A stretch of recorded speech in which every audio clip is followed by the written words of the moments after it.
prestations et services SRL, la solution rapide pour toute activité des transactions immobilières en République démocratique du Congo.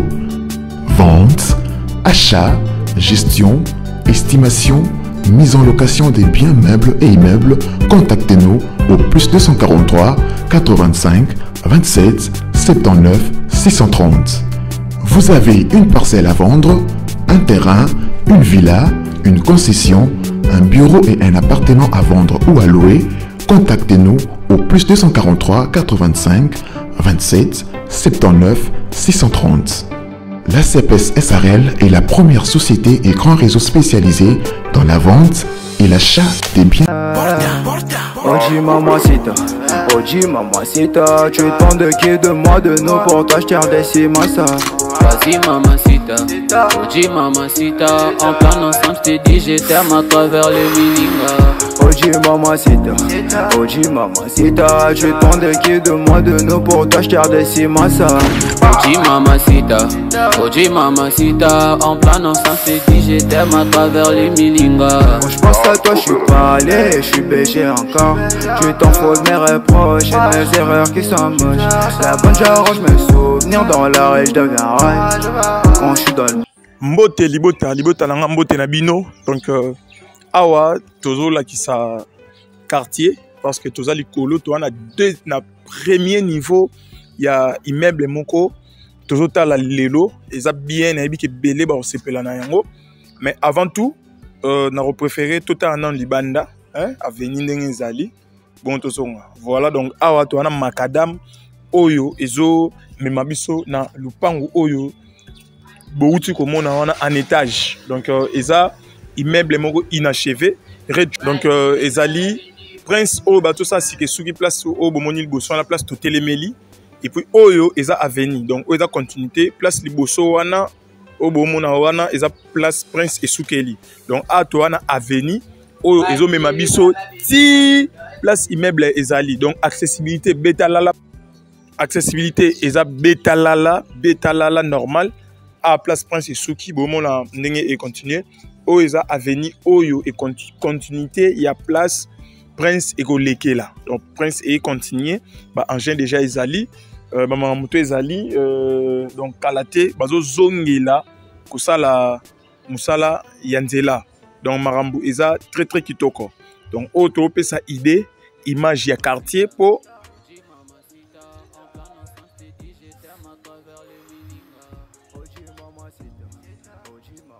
toyeba place nini oyo tokovanda environnement kozala ndenge nini ba aso na sisi ba appartement wana ba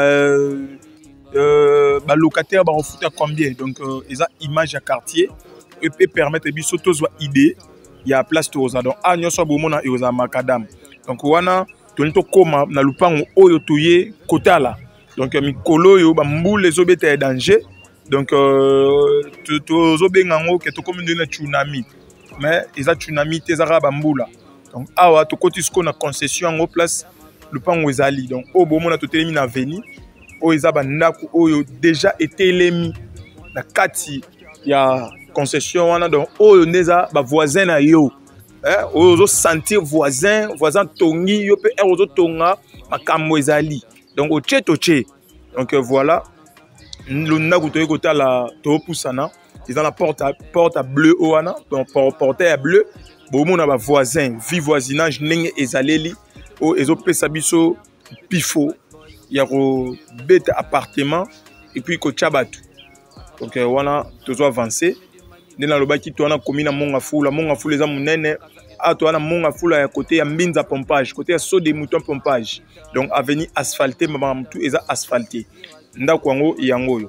Donc wana bomoni porte à bleu eza deux niveaux rez-de-chaussée ici là premier niveau à silisaki déjà et quelqu'un ba finition et puis deuxième niveau à kulaki déjà ba brique eza likolo faye ba banda misala ya kosa élévation ana plus de 150 blocs eza ona likolo ezota la biso. Donc a tokoti na kati ya lupango yangoyo. Donc rez-de-chaussée déjà ici là batupe ba vandaka. Donc eza na rez-de-chaussée to na obomona oya jaune. To na 3 chambres, salon, cuisine, 2 salles de bain. Ya donc ndako minene na ndenga sima to baluka toza na annexe na sima ya chambre salon. Donc oyo eza ndako ya liboso ba escalier yango wana mopanzi avant tomata tolakisana no se na se. Donc tolakisana no se nyonso ndenge ndako esalemeli ndenge tongami. Donc a bomona to na se eza bien coulé. Donc ingénieur o asalaki vraiment musala. Bon to balukana na sima totala ndako eza na sima. Wana a to baluki na sima total annexe oyo eza na sima. Donc oyo eza toilette ya annexe. Ya annexe te me bat ba utiliser yango bat o baza na annexe ya sima. Donc to poussa na total annexe ndenge ezali. Donc bomoni espace ezali ya balkama tina sima ndako. Donc annexe yango oyo annexe eza chambre salon batu ba futelaka ba futara pe mbongo moko ya bien oyo et permettra pe ba makambo mosusu ndenge ezali. Et puis to la toilette na ngona pompe na bango yango na sima awa. Et puis awa to la toilette na bango toilette oyo bato annexe ba utilizaka na bata misala so ba otonga oleba kota na ndako ba utilizaka toilette oyo yoka soin yoka propre. Donc eza ma soin eza propre annexe déjà ici là. Donc et ça déjà dendako. Et puis wana sikoyo to mata likolo déjà to betaki lisolo nango. Donc il y a 3 chambres, salon, cuisine, 2 salles de bain. Tolingasko to mata likolo parce que ndako euti ko tonga masika.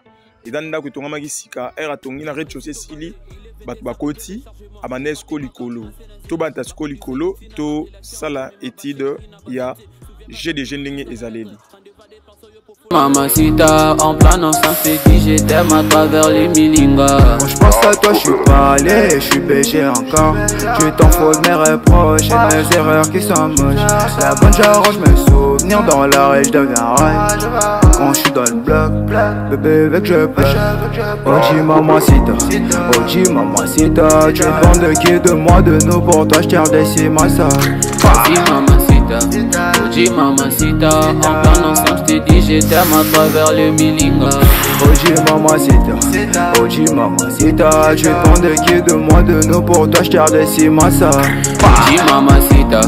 Oji mamacita, en plein ensemble, je t'ai dit je t'aime à travers les milingas. Wana a to komi sko na premier niveau yango yo. Donc avant tout l'accent parler to profiter totalement likolo moni ba voisin ba onion so ba loba ki bo komani na ba commentaire bo bengi érosion ezali na ebité bo mekana ko tala quartier bo lukelanga place érosion ezali bo tala quartier bo lukelanga place érosion ezali. Bon to rozongela lisolo ya érosion awa to na premier niveau to na 2 appartements ya liboso yango porte o bomona liboso na biso oyo eza 2 chambres salon cuisine 2 salles de bain. Donc on a appartement ya liboso. Et puis awa ya mibale yango yo awa mpandi donc ba rocha ba garde fondé zalara oyo eza appartement ya chambre salon cuisine salle de bain. Donc bomoni salon des amunene. Donc oyo eza appartement ya chambre salon cuisine salle de bain. Donc eza bien et tongama bien et lo etikalika ba finition. Et puis toroluka to matalikolo bomoni sous quartier. Donc tala quartier ndenge ezali oh monga fula érosion na ebité ba monga fula oyo et na érosion ezali mais oyo eza monga fula o ba benga quartier Kimberley City dans le boko likolo toujours Kimberley City coup de chapeau. Donc wana to mata sikoyo na 2e niveau place maramba suka ezali ongo to zonga na se to beta masolo ya prix. Donc à 20 minutes il y a Kitambo magasin. Dans le bien à 20 minutes il y a Kitambo magasin.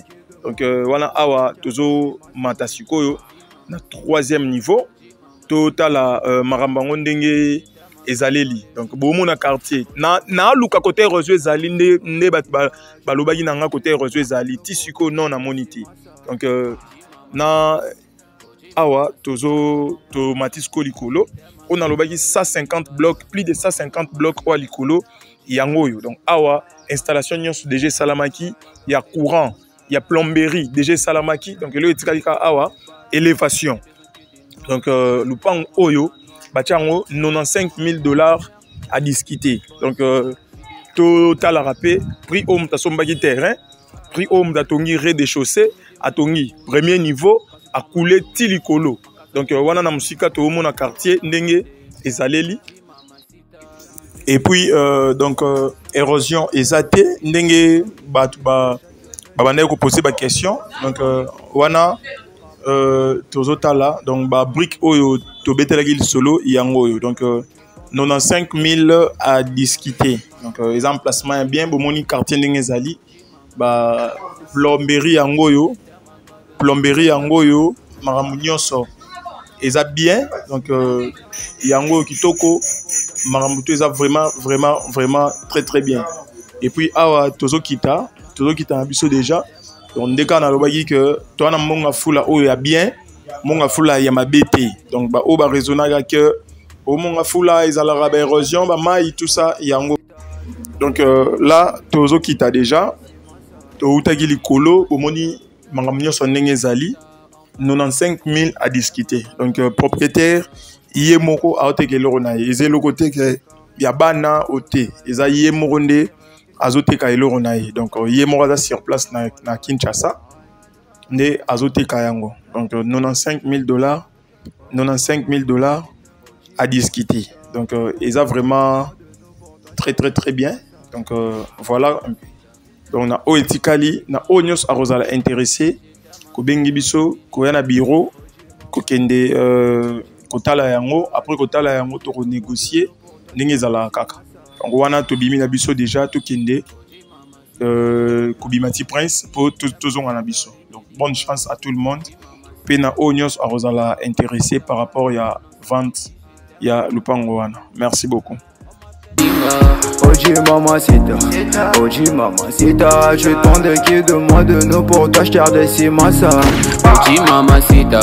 OG mamacita, en plan ensemble c'est dit je t'aime à travers les milingas. Quand je pense à toi je suis